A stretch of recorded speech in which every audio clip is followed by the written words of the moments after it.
அனைவருக்கும் வணக்கம். ஸோ இன்னைக்கு இந்த ஷார்ட்ஸில் பார்த்தோம் அப்படின்னா அபுல் கலாம் ஆசாத் அவர்களை பற்றி தான் வந்து பார்க்க போகிறோம். சரிங்களா? அபுல் கலாம் ஆசாத்தை பொறுத்தளவுக்கு 11/11/1988 வந்து மெக்கா சவுதி அரேபியாவில் வந்து பிறந்திருப்பாரு. 22/2/1958 வரைக்கும் இருந்திருப்பாரு. சரிங்களா? ஸோ பார்த்தீங்க அப்படின்னா அபுல் கலாம் ஆசாத் அவருடைய பிறந்த நாளான 11/11 தான் நம்ம என்ன செய்யறோம் அப்படின்னா ஒவ்வொரு வருடம் கல்வி நாளாக, இந்திய தேசிய கல்வி நாளாக நம்ம என்ன செய்யறோம் செலிப்ரேட் பண்ணிட்டு வரோம். அதுக்கடுத்து பார்த்தீங்க அப்படின்னா சுதந்திர இந்தியாவின் முதல் கல்வி அமைச்சராக மற்றும் கலைத்துறை அமைச்சராக இருந்தவர் யாருன்னு பார்த்தீங்க அப்படின்னா அபுல் கலாம் ஆசாத் அவர்கள் தான். சரிங்களா?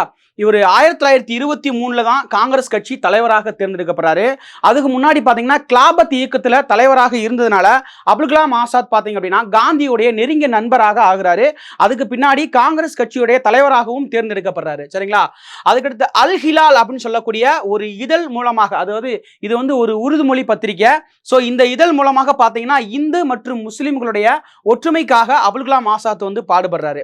1931 தர்ஷனா சத்தியாகிரகம், இந்த தர்ஷனா சத்தியாகிரகத்திலாம் பார்த்தீங்க அப்படின்னா ஒரு மிகப்பெரிய தலைவராக இந்த ஒரு தர்ஷனா சத்தியாகிரகத்துக்கு வந்துட்டு தன்னுடைய பங்களிப்பு வந்து கொடுக்குறாரு.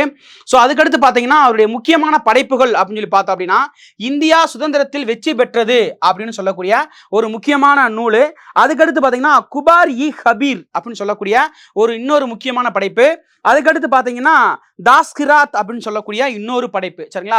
இது எல்லாமே பார்த்தீங்கன்னா முக்கியமான அபுல் கலாம் ஆசாத்துடைய முக்கியமான படைப்புகள். சரிங்களா? அதுக்கடுத்து பார்த்தீங்கன்னா நமக்கு இப்போ இருக்கு இல்லையா யூசிஜி அந்த இதுக்கெல்லாம் முக்கியமாக அடித்தளமிட்டவரே யாருன்னு தான் பார்த்தீங்க அப்படின்னா அப்துல் கலாம் ஆசாத் அவர்கள் தான். கண்டிப்பாக அப்துல் கலாம் ஆசாத் பற்றி நமக்கு டிஎன்பிஎஸ்ஸாக இருக்கட்டும் இல்லை டிஎன்யூஎஸ்ஸாக இருக்கட்டும் கண்டிப்பாக ஒரு கொஸ்டின் இருக்கும். முக்கியமான டேட்டா. நன்றி.